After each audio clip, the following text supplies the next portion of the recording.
This episode of What the Tech is brought to you by Harry's. For guys who want a great shave experience for a fraction of what you're paying now, go to harrys.com. And just in time for Father's Day, get $5 off the limited edition Father's Day set by entering the code WhatTheTech when you check out. And by Casper, an online retailer of premium mattresses for a fraction of the price, because everyone deserves a great night's sleep. Get $50 off any mattress purchase by visiting casper.com/Andrew and enter promo code Andrew at checkout. What the tech?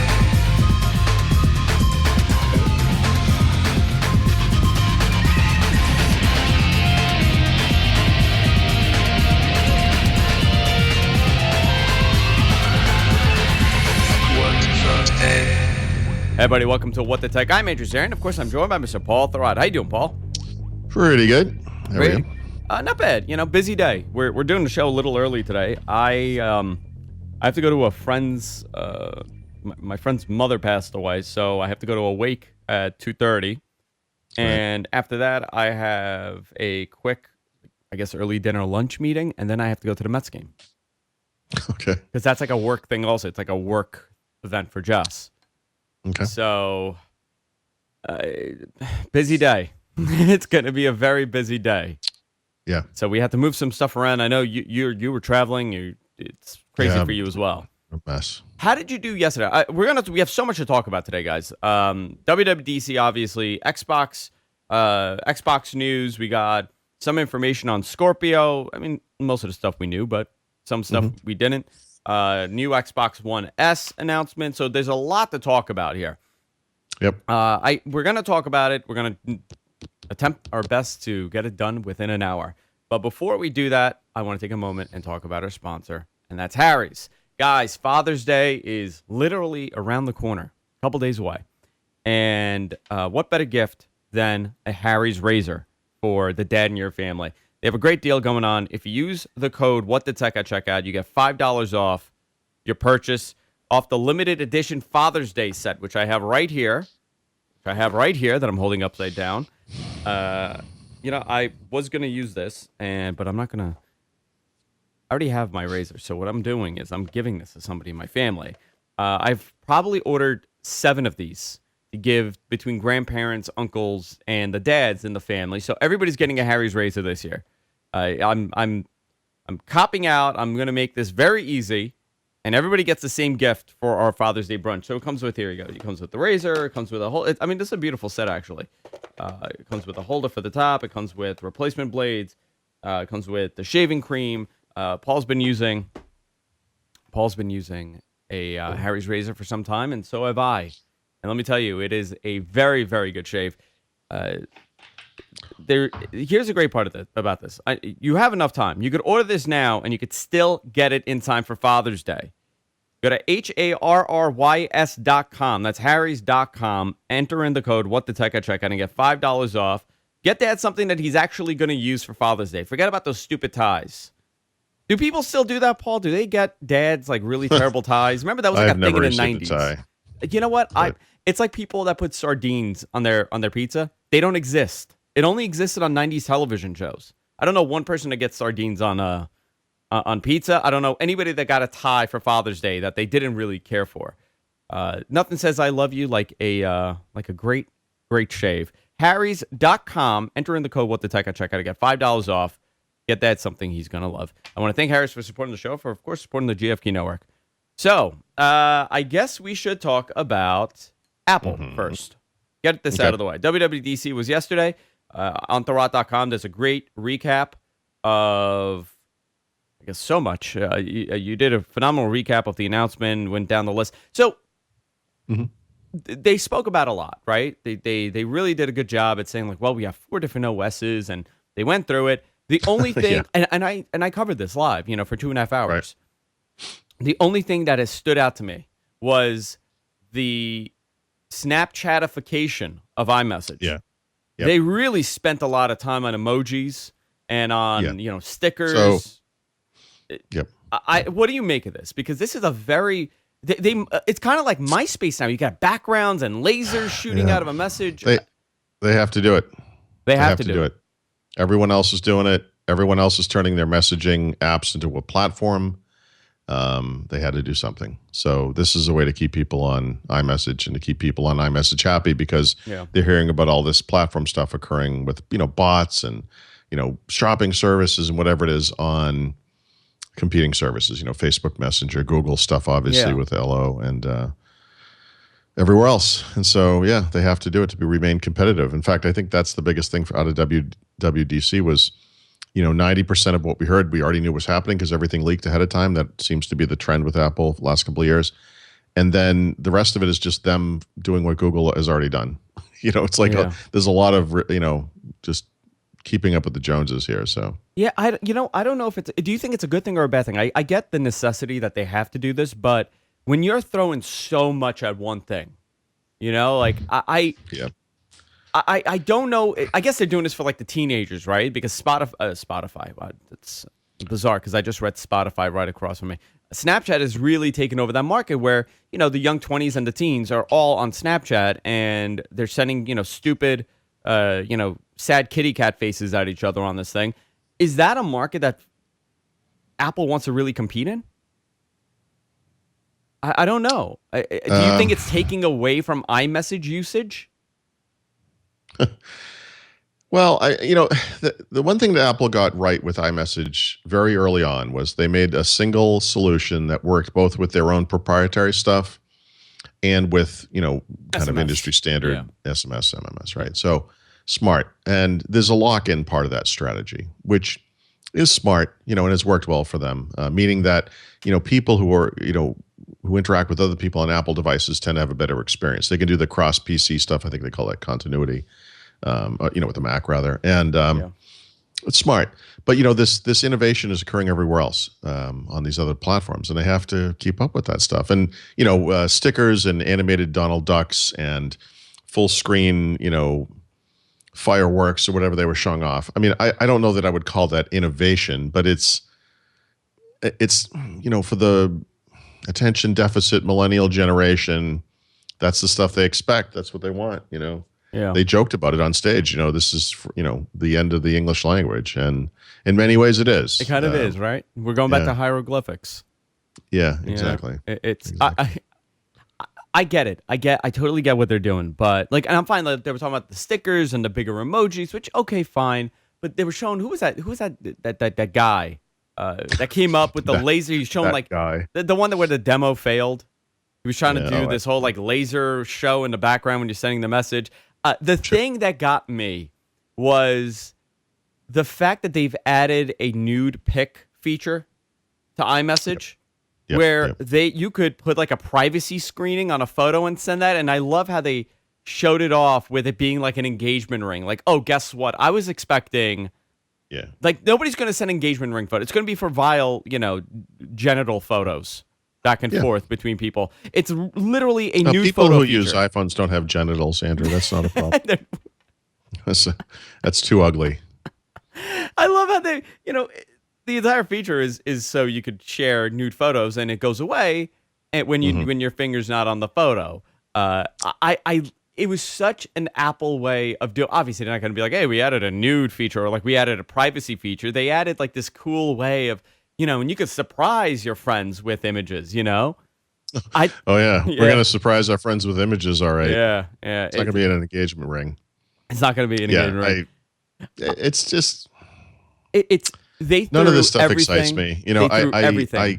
I prefer to spend as little time as possible in these things, frankly. I like the idea of one thing. You and I were complaining about Skype ahead of the show. Yeah.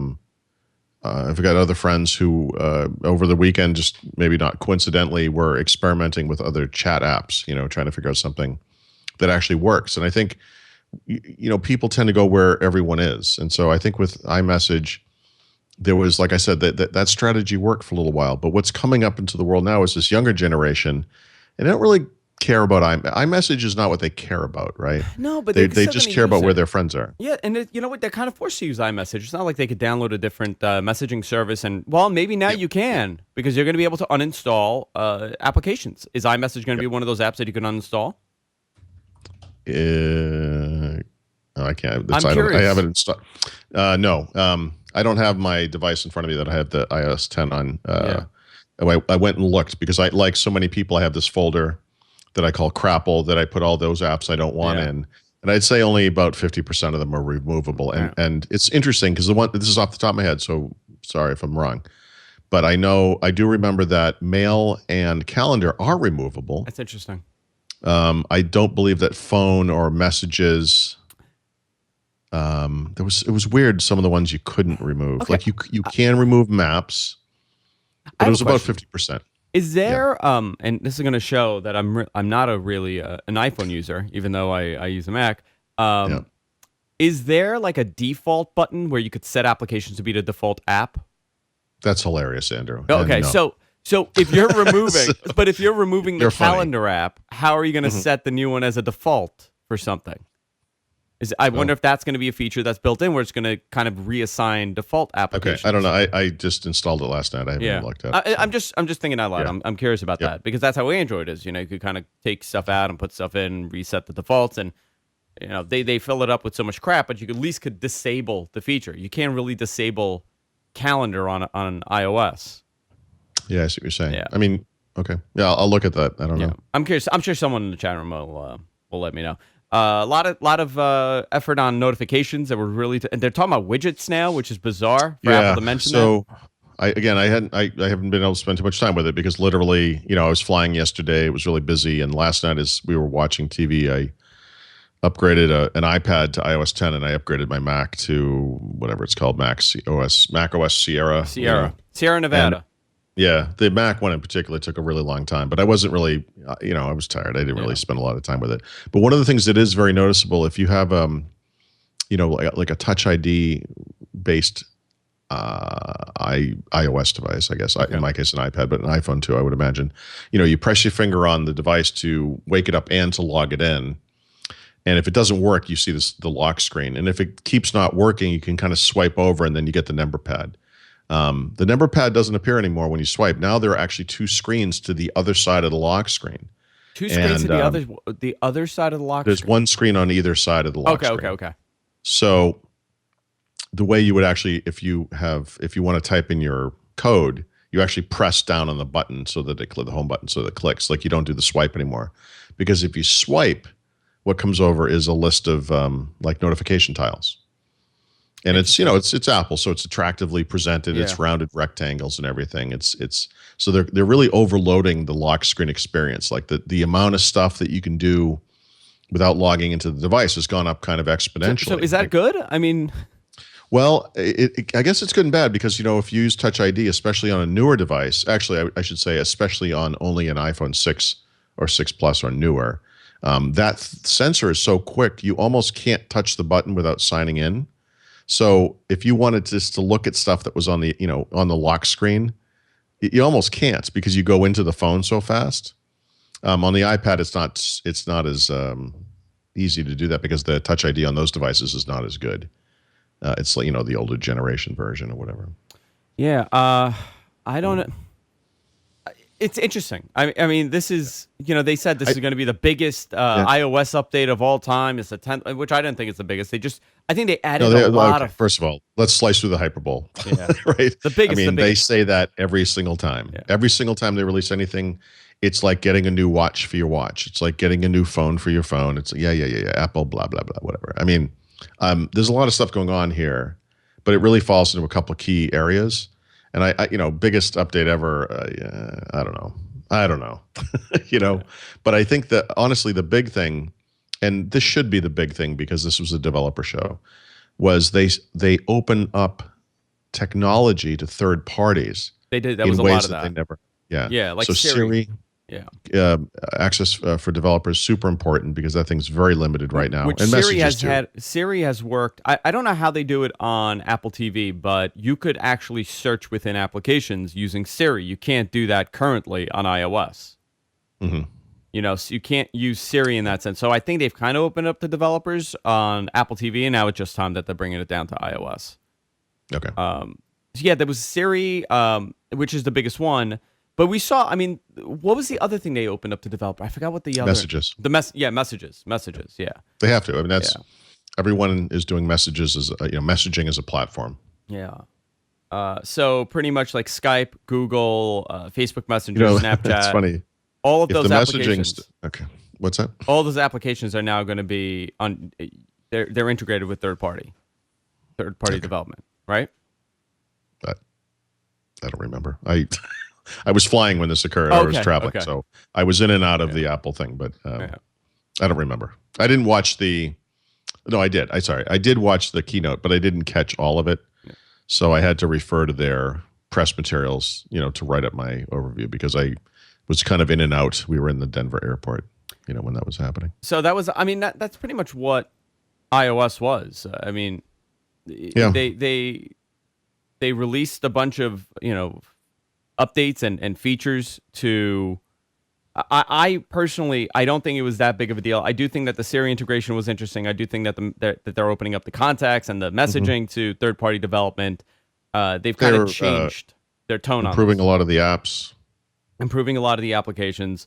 Google Photo got not Google Photo. Their Photos application got a lot of upgrades.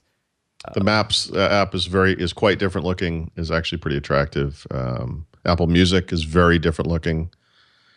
It needs to be. That was a terrible app, so we'll see. I don't really use that service anymore, so I'm not really actually sure how much I can do with Apple Music at this point. I'm not going to be switching to Apple Music anytime soon, but it has gotten dramatically simpler looking and more attractive, so that's a plus. Well, on the Mac side, for macOS, OS X is OS 10, I should say, is no longer OS 10. Now it's macOS, which kind of streamlines into the way they've been doing it, which is fine. Curiously, it looks exactly the same. Yeah, isn't that amazing? So, nothing changed. It's going to have Siri integration. A lot of the messaging features are going to be integrated within macOS. That was pretty much the main thing. Universal Clipboard, which I know a lot of people are excited about. Out of all the things that I saw, Universal Clipboard was one of the things that I really read, and makes kind of sense. If you're using multiple devices, you want to be able to copy and paste through this Universal Clipboard. You could copy and paste. Also, the desktop sync thing, which I thought is interesting. Yeah. Not so much for. I think getting the files you put on your Mac desktop on like a phone or iPad is somewhat interesting. For people who have like multiple Macs, that could be very useful because I think a lot of people move. Maybe they'll work during the day in a work spot or workplace, and then they go home or whatever. It's kind of a neat thing to be able to do that. Yeah, there was some Apple Play information on the web, which means through Safari, obviously. I don't think it's going to be on Google Chrome. Right. And this is where it got interesting. So you can now unlock the Mac using your watch and using your phone. I wonder if this is leading into Touch ID being incorporated in the new Macs. Yeah, I would hope so. And, I made the commentary on Twitter while this was happening that they needed to announce new hardware at the show. And people kept saying to me, this isn't a hardware show. This is a developer show. They never do that, or they haven't done that in so many years. And it's like, guys, this is the Think Different company. You don't have to do things the same way every year. In fact, it's not just that developers use hardware. It's something that Microsoft figured out years ago. Hardware and software, and Apple talks about this, hardware and software go together. They should be announced and released together, you know?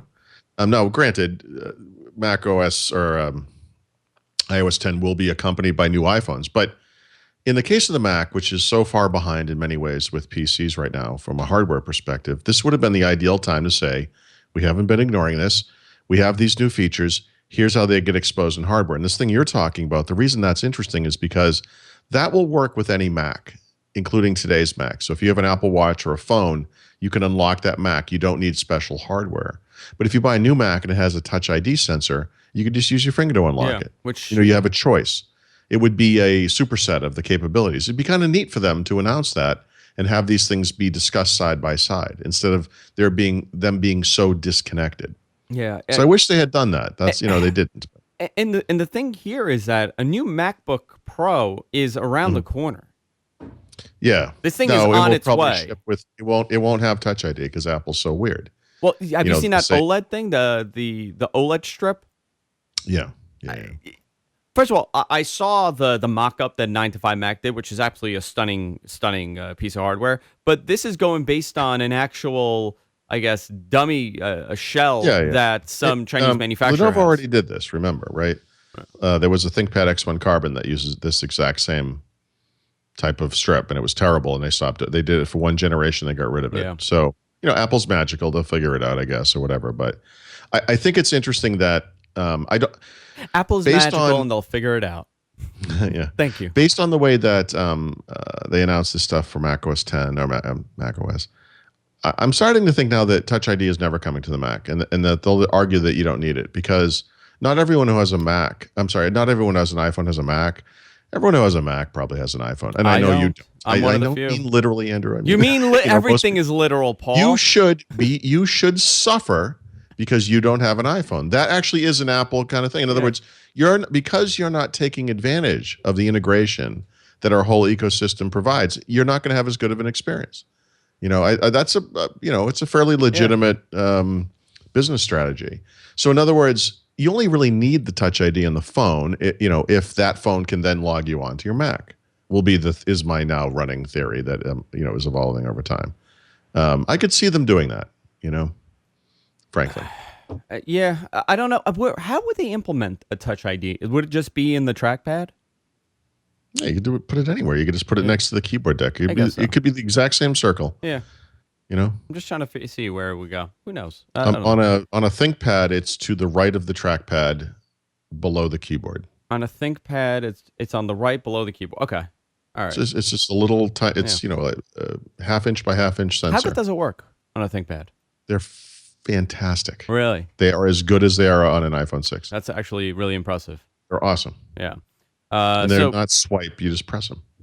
So a bunch of software updates, like Paul said. On the Mac, we're going to get, Maps, Mail, Pages, Numbers, Keynote, Text Editor. I did play Siri briefly, by the way. I will say one of the things, I actually think Siri works really well on the Mac, as it should have all along, just like Windows 10 and Cortana works really well. And they do a nice, they probably have a name for this kind of thing, like a sheet or something. But when you ask, like I asked, what's the weather? And she'll speak the weather to you, but then a sheet opens and it has the weather forecast for the next week. It has information about highs and lows and rain and, whatever it is.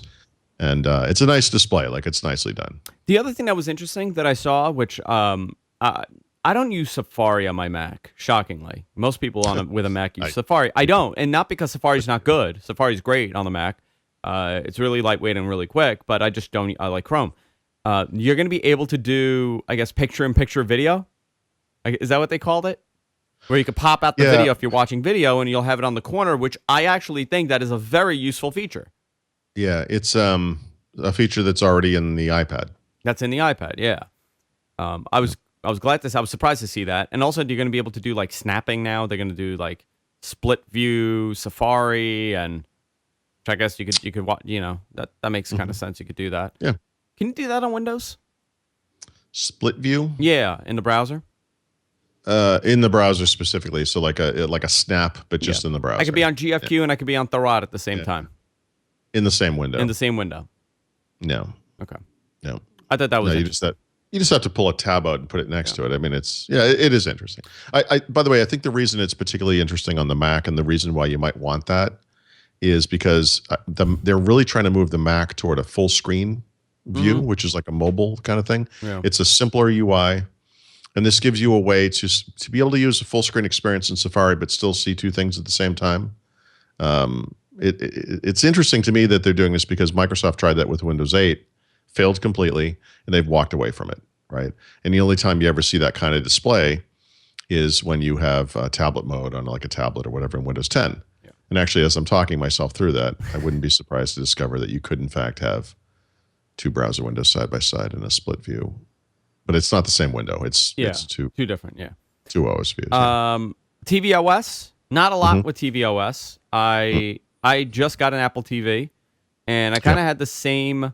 The first thing that I focused in on your review, and you wrote, the remote is terrible. It's awful. You're absolutely right. It is so sensitive, where the slightest touch is making this thing stop and go. You pick it up to move it from the couch to the table, and the display changes. You're in a different part of the show. Which you could change the sensitivity, by the way. It's a setting. Okay. What I like to do is snap it in half and never use it again. I want a mechanical remote. I don't understand why we can't just have buttons for everything. You know what? Who also has that same problem? Apple, the Fire TV. Very sensitive remote. Very, very sensitive. Can't imagine. I can't picture that one. But I guess what I'm saying is, there's no reason why there can't be a fast forward button that you just hold to scroll through the picture. I mean, yeah, it's where weird, you press right? it, you have different speeds, 2x, 4x, 8x, 16x, whatever. Like these problems have been solved. Yeah. Adding a weird little, and the other problem with it is because, listen, anyone who's had an Apple TV room, the new one, has done this. You're watching a show in the dark, you want to pause it. So you reach over and you pick it up and you press the button and you hit the menu button because it's upside down. It's upside down every single night. Instead of hitting pause, you get out of the pitch and you're like, what the like every single night. Yeah. Every single night. Oh, it's infuriating. This remote is the worst engineering of any device since that original iMac. It's pretty. Mouse, It follows the Apple I don't care. path. It's terrible. It's a terrible device. Terrible. But the Apple TV itself, I actually really like. Yeah, I do like limited. the Apple TV. Yeah. I've been experimenting with the gaming on an Apple TV. Mm-hmm. And that's really the only reason why I got it, to see how much of a full-fledged gaming machine this little box could be. And to be honest, they have some really good games on there. Some really gorgeous looking, side-scrolling games and arcade shooter games. But the second you do anything that's a little bit more complex, like Real Racing 3, I think that's the name, which is it's a 3D racing game. When it's trying to form the images ahead, let's say it's like a sharp turn, the entire thing just starts falling apart, starts locking up and slowing down and dropping frames. So obviously, it has its limitation. That's not the point of this thing, but they've done a really good job at making the great games look really good. Unfortunately, there's not too many games developed for this thing, and I was actually surprised where they didn't touch on that and talk about, new games being developed and pushing it. So that to me means that developers aren't really developing the games that Apple wants for this platform. Right. But something that they did do that was really interesting, and this is kind of teasing where this box is headed, is that authentication for cable service for the channels. That is the biggest pain in the butt whenever I get a new device like this, where you have to because it's every single HBO has their own way of doing it. Yep. It's it's terrible. So now apparently you're just going to be able to do one step authentication and it'll work on all of them. So you never have to put in your password and username or do that stupid go to history.com/activate and put in that 5-digit code. Right. That's a big thing. The other thing that they said that's coming to Apple TV is Sling TV. Oh yeah, which is a live TV kind of experience. Yeah, it is a paid live TV service for $30-something. First of all, I'm really surprised because if Apple is getting in their own premium live television service, that's what this box is going to sell. Why are they allowing Sling to come on there when this thing is around the corner? Does it mean because it's the other part of the puzzle, right? It's why was Microsoft, they're not doing it anymore, but why were they working on a live TV, DVR kind of functionality, right? Yeah. Because services only get you so far.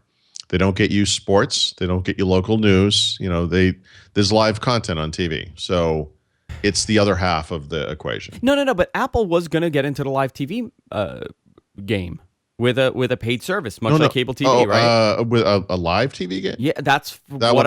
That one I'm not familiar with. The last story that I had read, this is probably a couple months ago. It said that Apple's working on their own cable, IP-based cable service, which they've already have a partnership with this network and that network, and it's going to be like $39 to $49 a month, and they're going to have all the channels, all the basic cable channels in HD. Maybe now they're changing. Maybe they change their minds and they realize they don't want to do this, and they're just letting other platforms come in. I don't know. Live TV is a hairball, and the reason that's really why Microsoft, walked away from it. Yeah. It just doesn't make sense. It's just not. It's never going to be good. Yeah. Sling TV on here was the most fascinating thing, and the fact that you could tune into live broadcasts. You could say, Mets game, and it'll go, if it's on ESPN, it'll find the Mets game and go to that.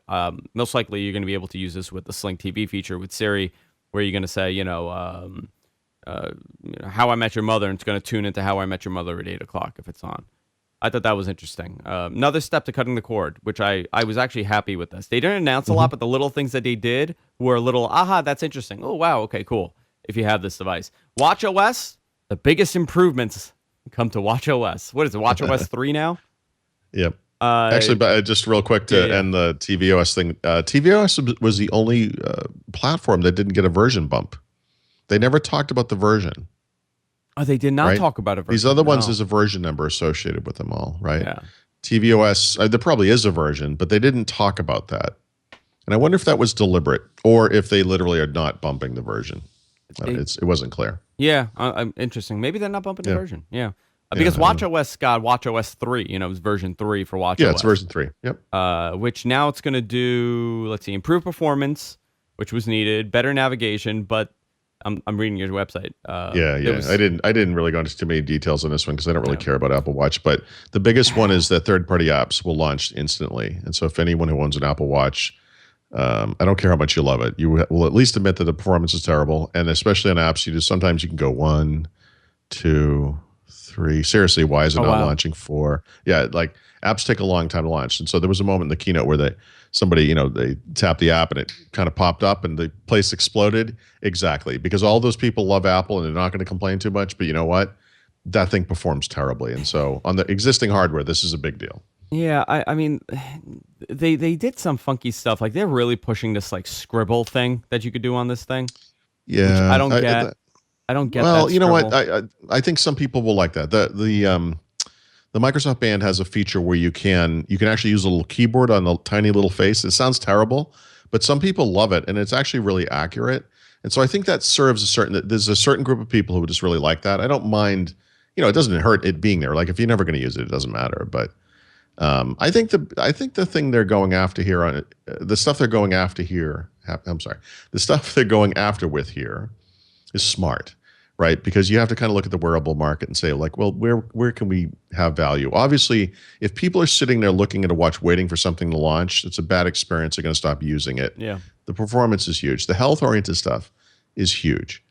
They have like a new Breathe app, for example, smart, I thought the 911 thing is the most useful thing that they added to this thing. Smart. Well, except it's, you have to be with your phone has to be there for that to work, obviously, right? There, yeah. It's, the thing doesn't have cellular capabilities. So pretty much if you have your thing, you could ping 911, it'll call 911, and it'll text your first emergency contact.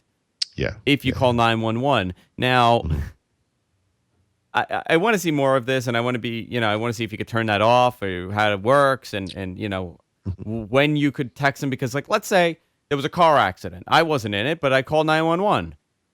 Now it's going to text Paul, because he's my first emergency contact. It's going to text a map of you and say that I just called 911. There's an emergency. Right.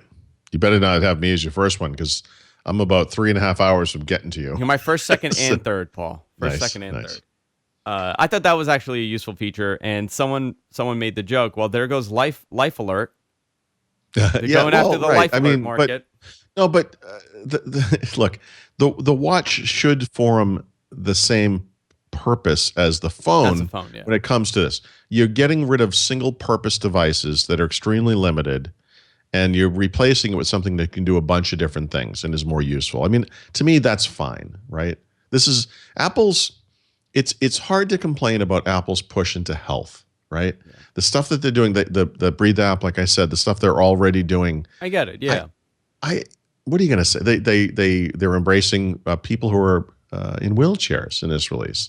Oh, are we gonna complain about that? I mean, I think it's great. It is. It's really, that stuff is great. So, and I saw people complaining, and those are the people that don't get it. Like, this is a device like this, an Apple Watch or any smartwatch, right? This is a new market, and we are the test studies on how we want to use this device. It hasn't, a PC's been on the market for 30-something years, and over time you improve and you add features, you remove features. Even phones, we've been using cell phones and smartphones for over a decade, 2 decades. Right. So when it's a device like this, a smartwatch, we are the test dummies. The more we use it, the more we give them back, give feedback, the more they're going to add stuff. Who else other than Apple, and this is where I praise them, would think of a person on a wheelchair and how they're using this device? Yeah. No, right. I mean, right. So the problem for other device makers like because Fitbit by nature is Fitbit makes Fitbits, right? So how about Samsung? someone in a wheelchair is not going to buy a Fitbit, Yeah. right? The point of an Apple Watch is that it is a multifunction device. It does all these different things. So a person in a wheelchair might buy an Apple Watch because it does all that other stuff, and then say, well, okay, I'm not going to stand up and walk, obviously, but I exercise, right? I mean, just by moving around, they're exercising, and there's other related things they want to keep track of, like why not serve that market?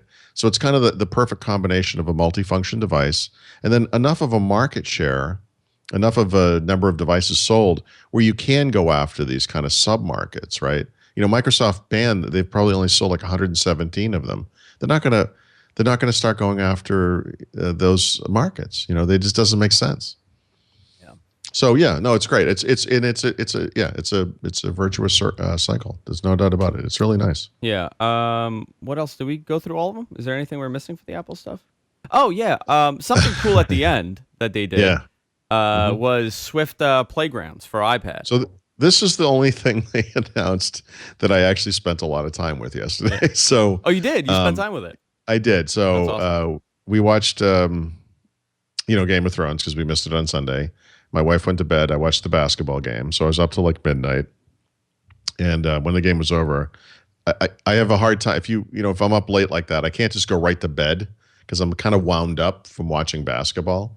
So I would usually read for a little while, but this time I took the iPad upstairs and I played around with this thing. This is Swift Playgrounds, right? Yeah. And so what it is a way to teach children especially, but really anyone who has no familiarity with programming at all, what it's like to program, sort of, right? And so it's super simplistic. It's cartoony.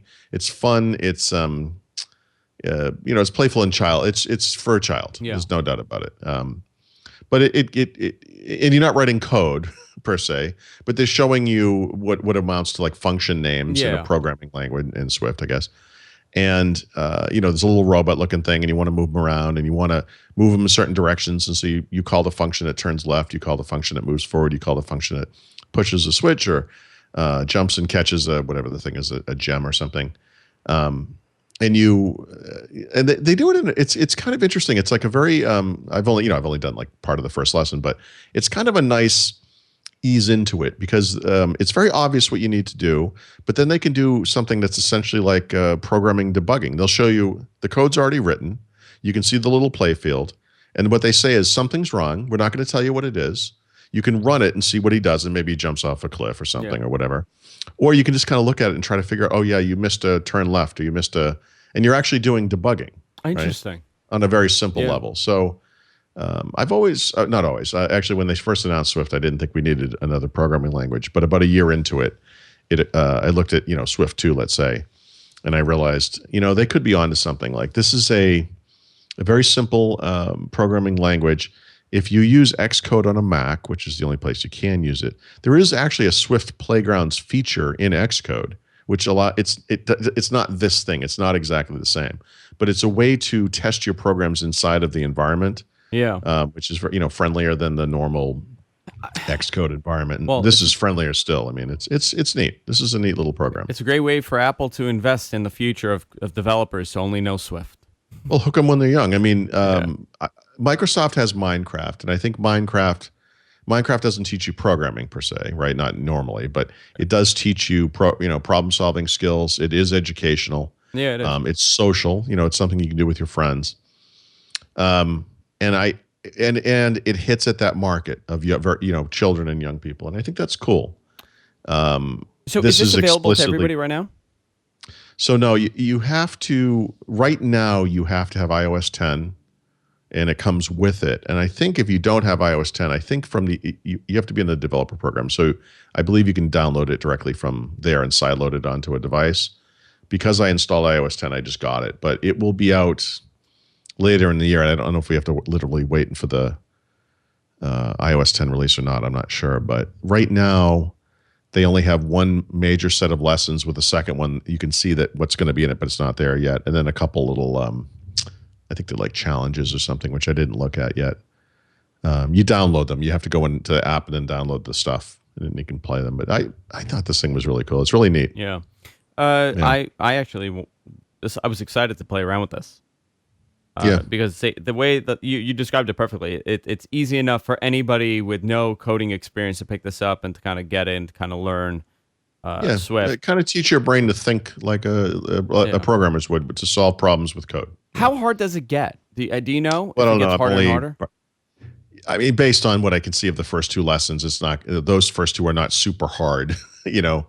Yeah. But it's I mean, even in the screenshot, it's like the screenshot that I put on my site is more complex than what I got to, but they have a for loop in there. There's that move forward, you know, which is a function that's not part of Swift. It's just, you know, pretend we wrote the code for that. And then they have decision making with like an if loop or an if, you know, an if statement, I guess. So I guess that's fair. I don't know how complex that is. I mean, I learned how to program, you know, 30 years ago, but it looks like it's going to get up there. So, so that was the Apple event. That was WWDC. It was what it was, you know. Yeah, we're not going to. It's Apple, so you have to kind of pay attention to it. Yeah, you know? Little things here and there were. May make your experience a lot better, but overall, it was not this tremendous, oh my God, they're reinventing iOS, because that's exactly what it was not. Even though they said this is the biggest iOS update of all time, it was not. Yeah. Well, they're in maintenance mode now. You know, they have to keep up. And rightfully so. They got. I mean, why change something that's working, right? Mm-hmm. Guys, we're going to continue this, and we're going to talk about the Xbox in a couple of minutes. But before we do that, I want to thank our sponsor, Casper. Casper mattresses are. Casper is an online premium retailer of premium mattresses for a fraction of the cost. Casper is revolutionizing the mattress industry by cutting the cost of dealing with resellers and showrooms by passing the savings directly to the consumer, which I can tell you, 3 people I know have bought a Casper mattress in the last year. Every single one of them absolutely love it. My mother-in-law just ordered a Casper mattress. She did almost get fooled, and this is not part of the copy they want me to read, but I'm going to tell you guys. There are a bunch of knockoffs that are not as good out there, and they kind of put themselves out to be Casper, and they're not Casper, and it's actually a little insulting for someone like me that's doing this, and we're talking about it, and I have a pretty decent relationship with these guys. Be careful when you're buying stuff. You know, even though it may kind of look like a Casper, it is definitely not a Casper. She actually had to cancel that order and called me, and she used promo code, actually. She saved $50, and she used the offer code Andrew at checkout, and she had to redo the order with Casper, and she got it within a couple days. I mean, it was great. It was right to her door. It came in a box. She was shocked that this thing comes in a box, opens it up. It is one of the most comfortable mattresses that you will ever sleep on. I sleep on one every single night. The mattresses are made for long-lasting comfort and support. So it's not like after a year, this thing is going to start falling apart like some other traditional mattresses. Here's a great offer that Casper gives to everybody. Casper's offering free delivery and painless returns within a 100-day period. So you could sleep on this thing for 100 days, see how you like it, and you could return it. So you don't have to go to a showroom and lie down on a mattress for 15 minutes and make your decision. You get 100 days with this thing. Go to casper.com/Andrew, enter in the promo code Andrew at checkout, and save an additional $50 as one of our audience members. The prices begin at $500 for a twin, $950 for a king-size mattress. Great people over there. They're really, these mattresses are great. I sleep on one every night, so I can tell you. Casper.com/Andrew. Use the promo code Andrew at checkout to get $50 off your purchase. So, Paul, let's talk about the Xbox. Okay. Let's start off with, where do you want to start off with? Well, we should start off with the consoles, right? I mean, so the Slim Xbox, the Xbox One S, as expected. Yeah, $299. Great price. Very good price. So what's different? I think you know that's important. It's much smaller. It's much thinner. It could be put on its side, which a lot of people had asked for. That was the way the Xbox 360 worked. Power supply's inside. Power supply is internal. Fantastic, which further reduces the size, frankly. We'll see about cooling and sound. Obviously, that's a concern. We assume they're using cost-reduced, smaller componentry inside, but no one's seen inside it yet, so we'll have to wait and see. Still has a disk drive. Still has 3 USB ports. One of them is on the front now, for easier access. There's an IR port on the front, which is kind of interesting. They're not really talking about that too much yet. They got rid of the Connect port, but you can still use Connect with it if you want to. You just have to use they have a USB adapter for it, which they had provided previously, so you could use it with Windows. They're giving that away for free if you already have one, so you can continue using it. It comes in white, which is not completely new. There's actually a white version of the current Xbox 360, but white as a color. I'm not clear yet if it's matte or glossy, but it looks nice. There's a new version of the controller, subtly different looking. It's got grippy handles. It has more durable thumbsticks, which is a huge problem. It always has been on all Xbox controllers. Just playing games a lot, you can kind of picture just throwing those things too hard and just destroying them. Yeah. There was another. The controllers also support Bluetooth, which is a first. And this is the way that PlayStation 4 controllers work, but it doesn't Bluetooth doesn't replace the previous way that the controller works. So the whatever the wireless system they have inside is still in place. In fact, it's improved. But they're adding on this Bluetooth model. On this model, okay. But they're adding Bluetooth so that you can use it with a PC without a dongle, or presumably in the future with mobile devices like Windows 10 Mobile. Interesting. Okay. Yeah. A couple questions here. Have they mentioned if any of the components inside are different, like the GPU and the CPU? Yeah. So I didn't actually hit on any of the other the kind of software changes because yes, the CPU and the GPU are actually slight upgrades from the original. It won't change anything in current games, obviously, but what it will change is this version of the console will display 4K video, streaming and Blu-ray. I don't actually know which, there are different standards for Blu-ray, and a lot of people have been asking about that. I got a question into Microsoft about that, but 4K quality Blu-ray discs of some kind. We'll see what that means exactly. In order to support 4K, they had to bump up the capabilities just a bit on the hardware end. And it's available in 500 gigabyte, 1 terabyte, and 2 terabyte versions. And the 2 terabyte version, which is the most expensive, is a limited edition version. It's only $400.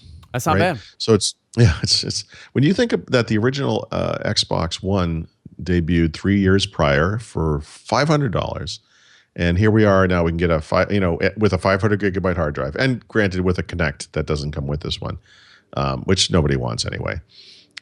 Pretty cool, So we need to see it in our houses to know if this solves the problem, because it's still a lot bigger and presumably consumes a lot more power than like a Roku device, right? And so they didn't release a set-top box of any kind. This is the living room solution, going forward. So we'll have to see how it pans out, but it looks really interesting. So I ordered one, and they're not shipping until the end of August. But I am looking forward to seeing what that's like. Okay, so a couple questions here. Yep. One, they did not announce those other devices that were rumored. Yeah, that Brad talked about. Yeah. That Brad had mentioned. Is there any news regarding why those weren't announced, or if they are going to be announced, maybe for the holiday season, something? Yeah, I don't know. They haven't said anything. I mean, given that E3 is a gaming event, I get it's just sort of backpedal on whatever promises people allege were made. I mean, you could argue that because those things wouldn't play games, it didn't make sense to announce them at the show. Yeah. I don't know. I mean, that makes sense. And what is happening with the current Xbox? They're going to get rid of it. When I first wrote about this, it seemed to me that maybe they were going to keep it in market and keep these things together. Clearly what they're going to do is get rid of this thing. They just, as we were talking today on the show, they further cost reduced the current version to $279, which undercuts the price of this new one. They're going to clear out the inventory, right? Yeah. I suppose for some amount, maybe it will go down to $250 over time, or even $200 or whatever. Yeah.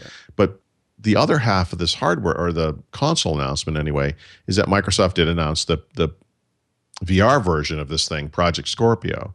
So this next gen version of the Xbox One, which will ship in holiday season 2017, or 4 years into what is typically an 8-year console lifetime, right? Yeah. So meeting that thing halfway, exactly like we sort of thought they would, is going to be like the PS4K, as we're calling it, right? Yeah. So 4K support, not just for video, but for gaming, huge.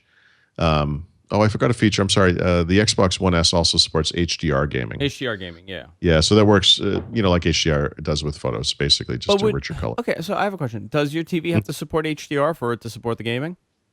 That's a good question. I do not know. I don't know. Maybe someone can help us out with that. Sure. So 4K gaming on Project 4K gaming Scorpio. And video. Yeah, and virtual video. reality capable. Now, they've not said if it's going to come with virtual reality hardware, if it's something you buy as an add-on.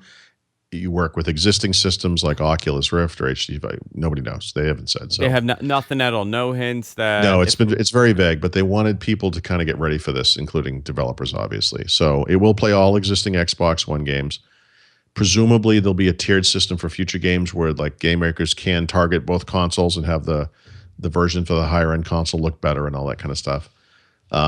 It will be compatible with all Xbox One accessories. So if you have a whatever thing that you like today, like an Elite controller or whatever, that will work. And that's about it. There really isn't a lot of concrete info on this. There's no information about pricing, obviously. I think part of what they do will be based on what Sony eventually announces.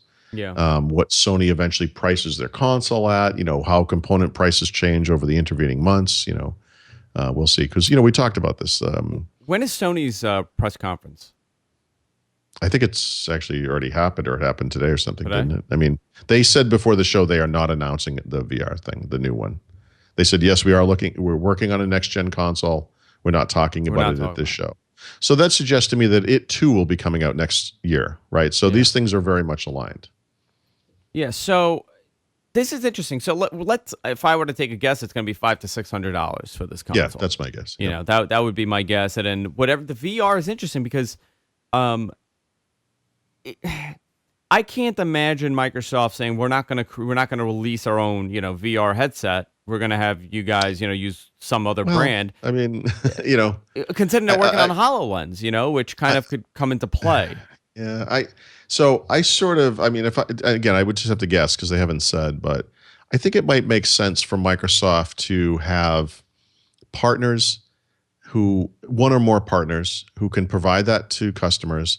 They can make bundles that put those things together, and that Microsoft might want to just stay out of that and let others do it, right? I sort of expect that's how it's going to go. So we'll see. And who knows, maybe there'll be a very high-end version that will, be HoloLens stuff plus VR. And who can say?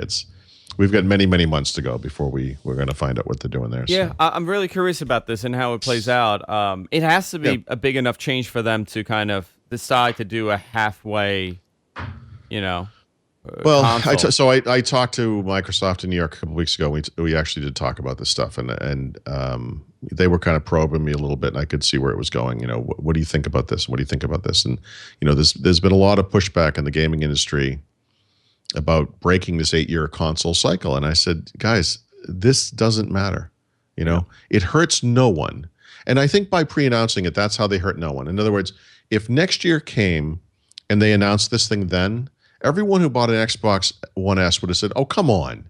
I just bought this new console, and now you're replacing it already? Yeah. But see, by announcing it now, you can make a decision. Now you know. You know what's happening. You know enough about what's happening to make the right decision for you, and you can't complain about it. But the One S isn't, other than the 4K playback, it's not really anything for you to go. If you have a current Xbox. If you have an existing Xbox One, and it works for you, why should you go if you're not bothered by the loud fan and you don't have a 4K TV? Why would you go and buy one?